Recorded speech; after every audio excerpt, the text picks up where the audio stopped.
Adobe charges $23 a month for Photoshop alone, not the whole Creative Cloud suite, just Photoshop. $276 a year to crop photos and remove backgrounds. 2 free tools replace it, and they serve different types of people. GIMP runs on your desktop, full raster graphics editor, layers, masks, brushes, filters, curves, levels. It has been around since 1996 and has the interface to prove it. The layout is not going to win any design awards, but the capability is there. It handles photo retouching, compositing, and digital painting. For heavy editing work that needs to stay on your machine and off the internet, GIMP is the pick. Photopea runs entirely in your browser. Open a PSD file in Chrome, edit it, export it. No installation, no account. The layout mirrors Photoshop closely enough that most people orient themselves in a few minutes rather than a few days. It supports PSD, XCF, Sketch, and PDF files natively. For anyone who regularly exchanges files with Photoshop users, Photopea handles those formats without issues. The trade-off with GIMP is the learning curve. Photoshop shortcuts don't carry over, and the logic works differently in places. Photopea sidesteps that, but keeps you in a browser tab. For occasional editing, Photopea is the easier starting point. For a full desktop workflow, GIMP is worth the adjustment time. $276 a year for Premiere Pro.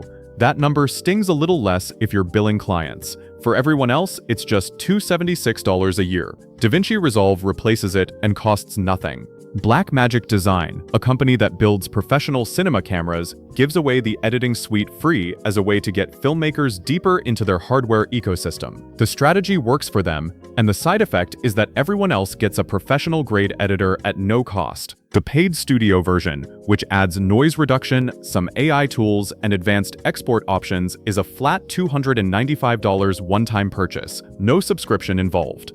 Resolve is built around pages. The cut page for fast, rough edits, the edit page for detailed timeline work, the Fusion page for visual effects, Fairlight for audio, and color for grading. That last one is where Resolve's reputation comes from. Professional colorists on major film and television productions use Resolve's color tools. The free version includes the same grading system with no features locked away. 2 things to know before switching. Resolve pushes your GPU hard, and older machines will feel it. The timeline workflow also feels different from Premiere, and the adjustment takes time. After Effects is another $35 a month. The free replacement is DaVinci Fusion, and if you already downloaded Resolve for Premiere, you already have it sitting in the same app. Open Resolve, click the Fusion tab, no extra download, no separate install. Fusion is a node-based compositor. Rather than stacking layers on a timeline like After Effects, you connect nodes together to build your effects chain. Each node does one thing, and you wire them together to create the final output. It reads as more complicated than layers, but once it clicks, the flexibility is significant. But for heavy 3D work, Blender covers that side. Motion graphics with 3D elements, particle systems, simulations. Blender handles those where Fusion works better for 2D compositing, green screen, and text animation. The adjustment from After Effects is real. The node workflow is a different way of thinking, and it does not feel natural from day one. $264 a year for vector graphics. Logos, icons, typography, anything that needs to scale from a phone screen to a billboard without falling apart. Inkscape is the free replacement. Open source vector editor, SVG as its native format, which is the web standard for vector files. Full Bezier tools, Boolean operations, node editing, typography controls, gradient mesh. The feature set covers professional design work. Inkscape also opens Adobe Illustrator's AI format, which makes file handoffs easier when working with people still on Illustrator. 2 limitations worth knowing. Performance slows on complex files in ways Illustrator handles better, especially when working with many objects or detailed illustrations.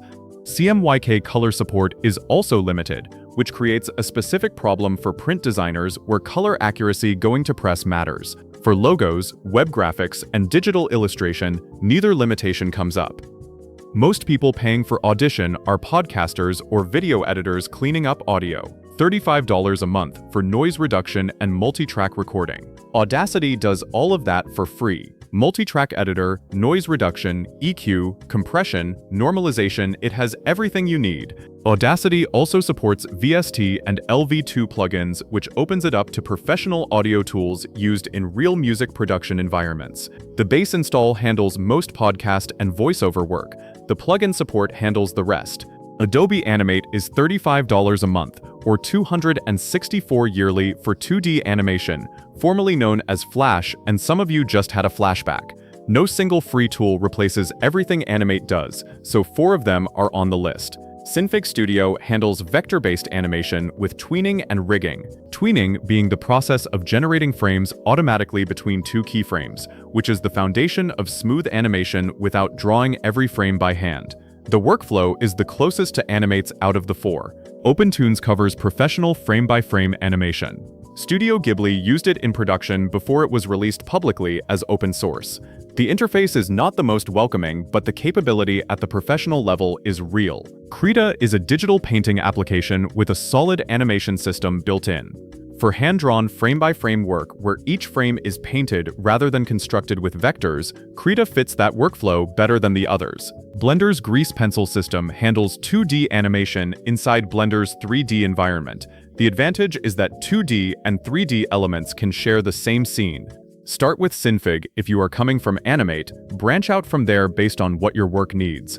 At $18 a month, Lightroom looks almost reasonable compared to everything else on this list. Lightroom does 2 things. It manages your photo library and it edits RAW files. RAW files are the unprocessed image data straight from your camera sensor before the camera applies any sharpening, color correction, or compression.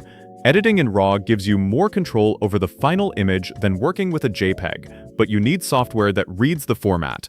Darktable reads RAW files from most major camera manufacturers and processes them through a module-based pipeline similar to Lightroom's. Import into the light table, edit in the darkroom, export.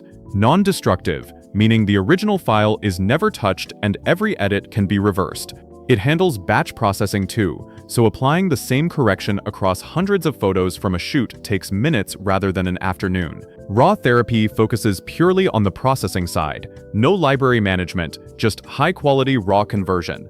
For photographers who organize files through their operating system and only need the raw output, RawTherapee is the more focused tool. Neither matches Lightroom's mobile sync or cloud backup, and both interfaces take time to get comfortable in. For photographers who want to work with RAW files without a monthly payment, both do the job. Microsoft 365 costs $100 a year, and most people subscribe for Word, use it to write documents, and completely forget the subscription exists until the annual charge shows up. LibreOffice Writer runs on your desktop, reads and writes docx files cleanly, works fully offline, and needs no account. The formatting tools, styles, templates, and document structure features are all there. For anyone sending documents back and forth with Word users, the docx compatibility means files open and look as expected on the other end. Google Docs runs in the browser, saves every change automatically, and handles real-time collaboration well. Multiple people can edit the same document at once and see changes live. For teams or anyone who works across multiple devices and needs access from anywhere, Docs handles that without any setup. Complex macros may not transfer from Word to LibreOffice, and heavily formatted documents can occasionally shift layout. For standard writing, reports, and document work, neither issue comes up. When it comes to Excel, LibreOffice Calc covers desktop version. Google Sheets for browser-based work with real-time collaboration. Both cover the full standard formula library, pivot tables, charts, and conditional formatting. Calc opens XLSX files and handles them well. Sheets adds the ability to share a link and have multiple people working in the same spreadsheet at once. The limitations: Excel VBA macros don't transfer to LibreOffice, and complex spreadsheet logic built around Excel's specific behavior can act differently in Sheets. For everything else, both work without problems. LibreOffice Impress is PowerPoint's free replacement. It opens PPTX files, runs offline, and covers the full presentation toolkit. Slide layouts, transitions, animations, speaker notes. Google Slides runs in the browser with link-based sharing, real-time collaboration, and the ability to present from a browser tab without needing any local software on the display machine. For anyone presenting in a room where the computer might not have PowerPoint installed, a Google Slides link or a LibreOffice file solves that before it becomes a problem. Building presentations from scratch works without issues in either.